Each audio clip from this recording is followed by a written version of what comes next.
Okay, yan yung natin video viewing sa mooring winch operation.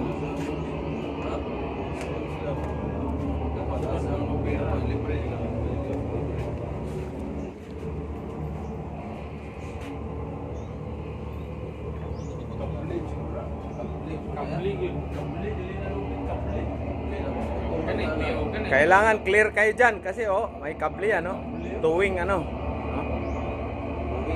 Delikado yan, clear, tago kagad.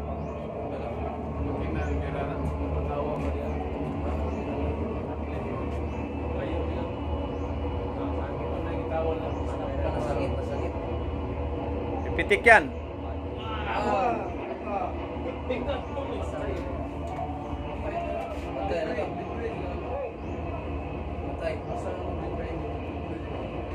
Bakit ito silang lahat? Gano'n na lang ba? Ikaw. Wala na, RIP yun, no? So dalawa ng RIP.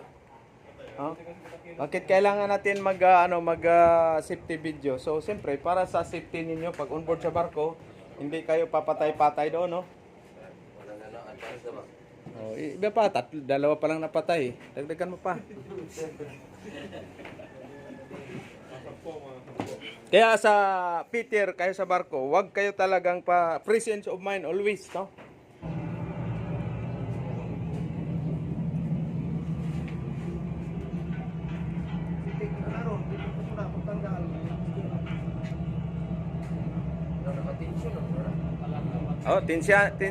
Ano na yan, tensionado na yan. Bang! Sinyas pa mangkot siya, ibaw pa tanggal na. Sinyas pa ganun, huwag tanaw. Bali yung katawan niya. Tatlo na ang napatay. Tatlo pa lang napatay ngayong umaga sa mooring winch operation. So yan ang mga natin sa mga seaman. Seaman on board, kailangan alerto, presence of mind. Depende yan. Boson. Boson or Peter, Dick Peter. Mayroon pang sasampa ng barko, hahabol, alis na yung barko. Kailan ang take yun? Huwag papatay-patay. Before ka tanggal, isipin mo kung saan pa paling yung gawin. Yan, Sir Fred. Ayan yung, bandang uli, dapat alis na Nakadulo yan. Layo na kay, yan. Kinabahan na tuloy si Jan, operator natin sa Ayaw na magbarko ni Jan. Yan, tensionado na yan, pag. Di ba?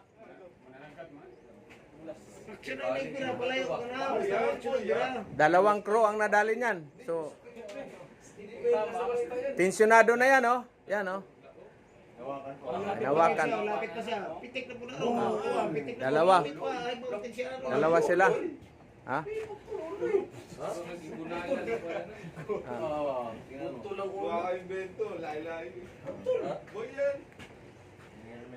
Tensionado yan, Tensionado yan. Kaya yan, kinabahan na to yung mga aspirant Peter, kabado na.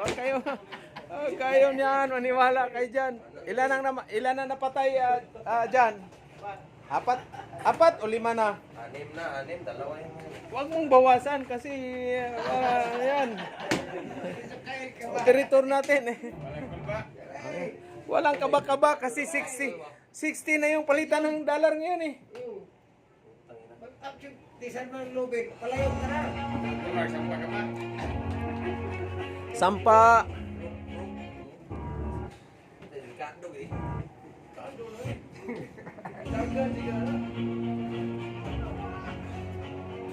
Ayan, tensionado na yan,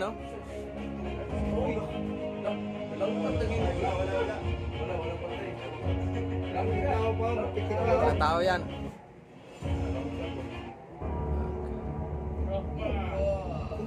Yan. Yan. So ito ngayong natin, yung safety video viewing Saturday ngayon about sa safety ng mooring winch operation. Check out this stunt.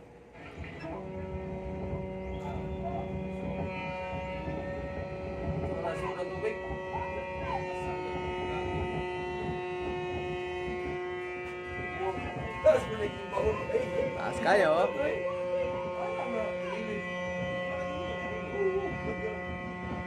Ibang pasok talaga doon sa ano. Swing ba, swing? Mataas masyado yung ano, swell. Have you ever wondered how massive oil rigs are constructed in the middle of the deep ocean? Well, check out this. Tapos na, wala nang napatay. Next naman sa explosion. Explosion, welding explosion. Tingnan na, extreme dangerous ang Matapang talaga itong aspirant Peter. Gusto patayan ka agad eh. Ideal way of working. Wala, hindi mo yan ang mga pusong yung mga pusong Peter talaga, palaban. Training program of Carco. Carco continues. Carco is proud to announce the release of its latest video titled Mooring Accidents. Once again exploiting the very powerful 3D animation platform, this 15-minute video truly delivers on its desired objective of effective training of seafarers. Graphically view some gruesome mooring accidents. Yun na, ayos na yun, Mark. Ayos yun, Mark. Appreciate the high risk Tapos associated. isave mo yan sa ano natin, sa folder. Para at least yung mga bago nating aspirant Peter. Uy, nag-inom pa. Kaya ko alak. Tubig ay. And for those ashore, praying or spending time with your family and vessels, we are all deeply concerned with incidents involving personal safety of seafarers on board vessels. There are several situations on board which can turn hazardous and even fatal due to failure in following simple, safe procedures or due to lack of situational awareness.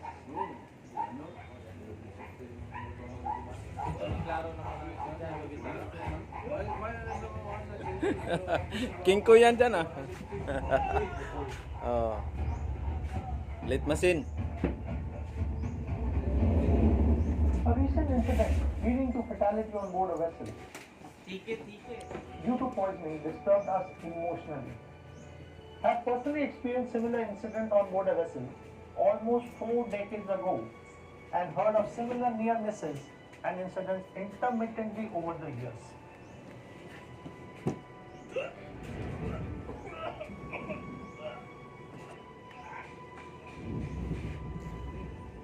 Carco decided to develop this video to raise awareness and try mitigate such incidents in the future. We have enumerated here several true similar incidents which relate to near miss or incidents or loss of life due to ingestion of poisonous substances on board a vessel.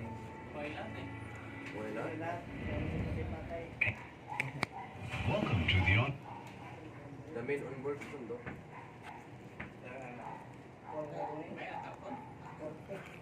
Ano? Mooring operation, 5 minutes. Yung whole mooring operation, yan. Actual footage yun ano? Batong ano natin? Hindi maganda yung natin tripod sa cellphone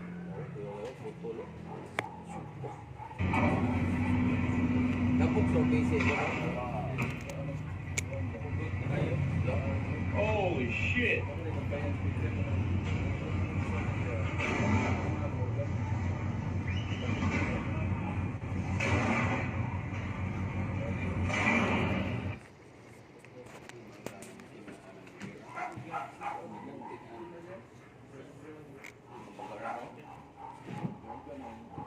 Bale mo na, tanat-tanawon rin sila.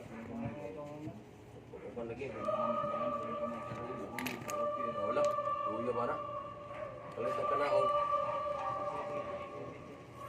Saan nato? Raan mo na ang barko eh.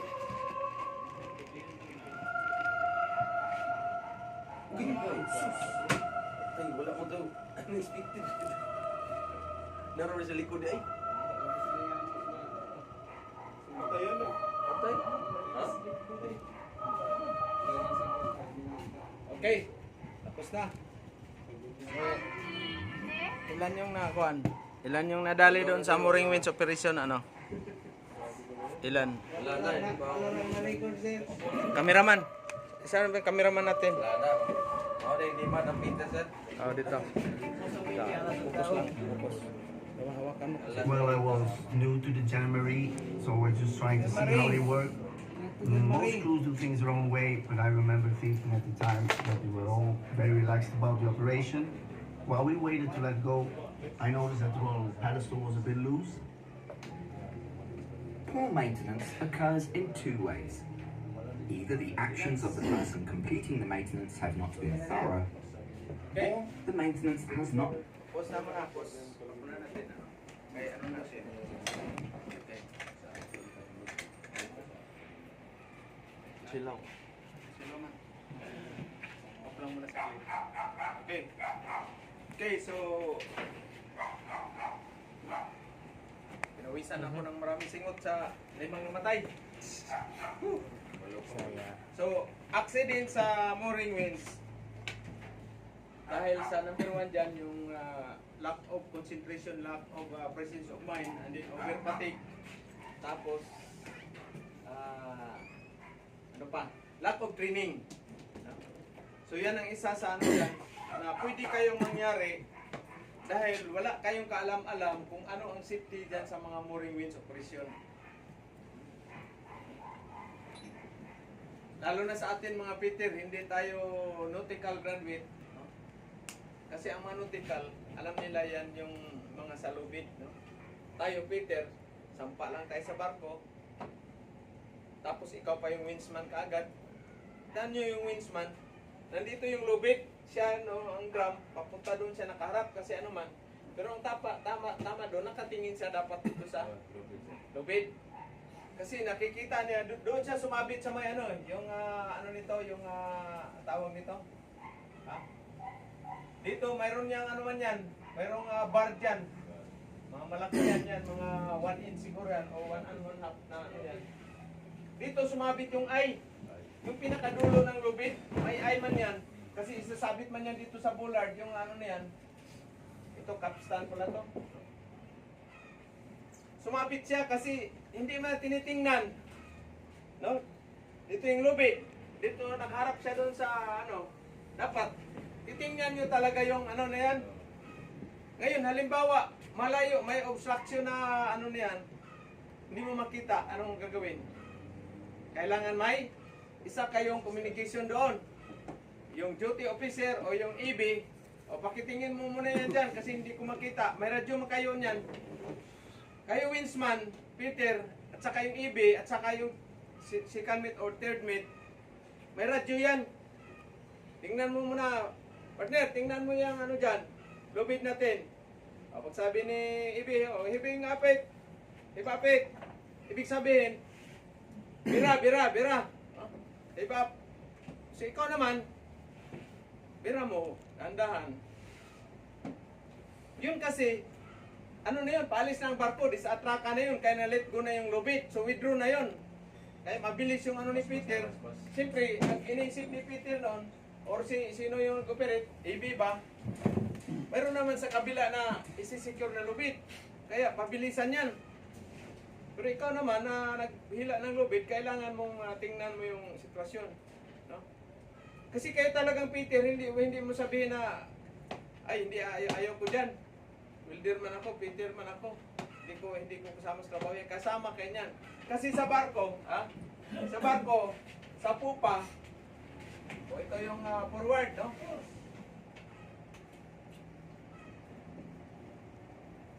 Siyempre, kasama kayo dyan sa ano na yan. Kasama kayo sa, dito kayo ma-assign sa pupa, no?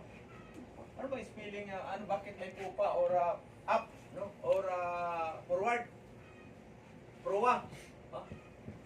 Ito nga, Espanyol yata ito na salita, Sir Fred, no? Espanyol, sir. Proa. Proa, pupa. Si Peter, dito talaga yung ma-assign yan. Dito ma-assign si Peter. Si Buso naman dito, no?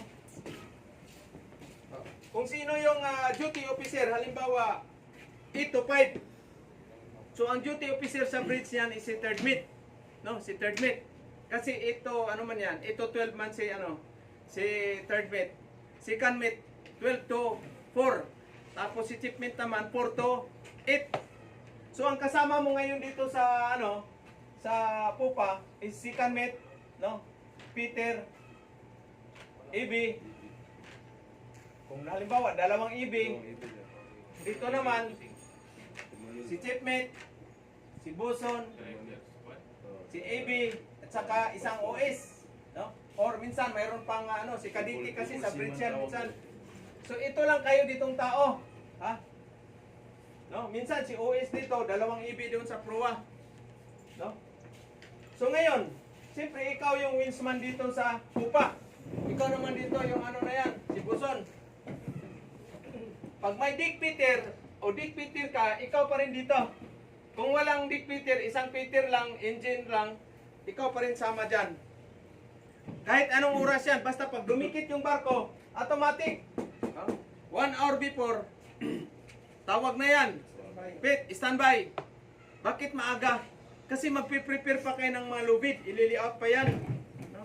Ilili-out pa niyo yung lubid. Kahit anong oras, standby kayo yan. Kahit sabihin mo, wala pang tulog. Wala yan. Walang reklamo. So dito na ngayon magka-anuhan. Mga customer disgrasya dito at saka dito. Kaya pag tensionado na yung lubid, bago kayo mag-slap o ibig sabihin, magbaba ng lubid, anuin mo yung mga kasamaan mo dyan. Or si Kanmit din. Ganun, kasi minsan si Kanmit, wala din sa wala na rin sa isip na kasi madaling araw, wala pang tulog, no? Pagod dahil nagkaroon pa ng cargo operation, loading operation sa Puerto. So, ikaw na rin mismo. Okay, Sik, Claire, libre ka dyan. May radyo naman. May radyo. Ngayon, pag hindi makita, may tawag niyan, may behind na mga radyohan mo. Clear ba dyan, pare? Or pag may puti kayo na sa bridge, English speaking. Huwag kayo magsalita ng Tagalog. Okay, AB, Mr. Ang pangalan, apelido mo? Kultura. Clear ba? Is that clear the rope there? Okay, Pete, heaving up. Okay, slowly, slowly. Okay, pag na yan, na doon, wala nang mga estibador. Okay, heavy, Pete, heaving up. Heave up. Okay, birahin mo yan. No? Dahan-dahan lang. Dahan-dahan lang. Pero siyempre, nakatingin ka doon sa lubid. Yung tension kasi ng lubid, yung tisaba. Tingnan mo yan. Mamaya, bira ka pa rin. Hindi ka papalo sa yung lubid. Putol. Ngayon, pag ariya naman, tingnan mo naman doon. Titingnan mo kasi minsan, yung paa mo, mamaya masilo dyan sa lubid. Ay hilain ang tagbot yan. Lalo na pag nasa tanker, kabli yan, hindi yun hindi yan lubid. Kabli yan, wire cable na ganyan kalaki wire. So pag nasilo yung niya, pag wala. Balik kagad yung mo. Ay kung mapitikan ka, ganun din. Pag tensionado na yung lubid na yan, o yung wire, clear talaga. Clear, clear. Bago kayo magbira, bago kayo magbira. Minsan, mayroon pa pagkakataon na open na yung dinikita nyo na barko. Open, walang breakwater, walang open siya. So, malaki ang swell. Pag ganon yan. So, kailangan mo yung na yan, yung lubid, titingnan mo yung sitwasyon. Pag na yan, kasi pag sobrang higpit yan, tapos pag ganon sa yan, luluwag yan, tapos biglang poputol yan. Kaya alerto, kagaya sa namin sa Jamaica, dikit pa lang, dalawang lubid kaagad ang putol. Muntik, matamaan yung OS. Kasi wala mang breakwater, yung pier. So malakas ang swell. Gaganon-ganon yung barko. Dalawang lubid kaagad na dali. So alerto kayo yan. Kahit gaano pa complete helmet pa kayo, complete PPE pa kayo, pag tinamaan kayo ng lubid. Tapos ang maligayang araw. Kailan safety. Bago kayo lalabas ng kamarutin ninyo, mag-pray kayo kay Lord. Safety palagi, safety, safety. Alerto talaga, presence of mind. Gaano makapagod yung katawan mo, talagang presence of mind. Safety, safety, safety, safety. Minsan maranasan mo, nandyan ka lang sa halimbawa, mga 2 hours lang ang nandyan na naman sa standby ka naman. Diyan ka na lang sa lubid na higa diyan sa lubid. Lalo na pag masampa kayo ng container. Karsip sir. Karsip, feeder container or karsip. Wala, tad-tad yan. North Harbor at saka South Harbor, ilang oras lang ang pagitan, 2 hours lang. Diyan lang yung matulog niya. Ano na naman? Ay, bakit ka pa magbihis punta sa Kamarot? Diyan na, tulog sa ano? Lubid ka, tuyo naman lubid dyan. I-trip ka na dyan. Kailan may flashlight din kayo, no? Kaya paggabi, flashlight mo man yan. Maliwanag man yung pupa, pero siyempre, at least meron kayo flashlight. Kasi titingnan mo naman yung magtanggap dun sa ano, yung mooring boat. Titingnan mo man yan, flashlightan mo man yan kung naano na yan. O pag sinyas na yung ano, dahan-dahan na yung tatakbo yung mooring boat, ikaw naman, nag-i-slack ka naman. Yung isa naman kasamahan mo, laglag mo naman yung lubid. Eh, may mga baguhan kayo ng mga kasamahan, Kadite or OS na first timer. Kailangan clear talaga dyan. Kung saan yung danger area, danger point yan, iwas ka dyan. Iwas ka. Iba nga, tago pa nga doon sa ano eh. Wait, hanawa ka mga putol, dito ako. Secure kayo. Kasi walang hero sa trabaho. No? Secure talaga, safety, safety, safety. Lahat ng bagay kayo sa barko o sa ano man kayo safety palagi. Kasi isang bisis lang yung mangyari niyan. Wala na. Kita mo yun sila, nagtisado na, tinsinado na yung line. Doon pa rin sila. O di, bahala na maputol yan. Pag tensionado na, takbo, huwag ka nang magpakahiro pa dyan. Takbo na. Tago ka na daan. Pero siyempre, ikaw, Peter, hindi ka na magtago. Ikaw mang winsman. O, di ba? Ikaw mang winsman dyan. Makikita mo na yan doon. Makikita mo na yung lubid na yan. Ano yan, kung tensionado na, alalay ka lang, pitik-pitik. Nakalugir ka na. Since mo na kaagad siya, logger. No? O, dahan-dahan. Ibig sabihin, logger ka, persado siya. Mabilis ang ano, ano niya. Oh, shifting mo naman yan. Mayroon na naman yan, low at saka ano, high. Ibig sabihin, high speed at saka low speed. O doon may lagay sa ano, low speed. Liver lang. Ang liver pa, ganun kahataas. May handle yan. So, familiarization kayo kagad. Kaya, pagsampan nyo, mayroon kayong 3 days na familiarization sa ikot-ikot sa barko niyan. Ngayon, siyempre, first timer ka ngayon, hawak ka ng winch. Observe ka muna, si EB mo na. O doon ka muna, tagalaglag ka muna ng lubid. Hindi, paturo ka. Kasi pabilisan yan, dahil mayroon ka naman sa kabilang ano. Pag-lock mo dito, disengage, kabila na naman. Dalawa man yung winch, port and starboard. Ito, dalawa, port and starboard. Ganon din sa pupa. No? Halimbawa, dito kayo didikit sa port side. Dito na side. Ano bang port side? Wala. Starboard side is kanan. Okay? Didikit kayo ng port side. So, ito na winds ang una kagad. Ano yan? So, tatlo man yan. May line man yan na ano. Ha? Ito. Masarap talaga ito. So, ito naman yung tatlong line. Ayos yung ano parang sungo ng agila yung ruta. Sir, may tawag, sir. Ayan. Si Johnny. So, Oh, i-post mo ilang minutes na ba? 23. I-post mo.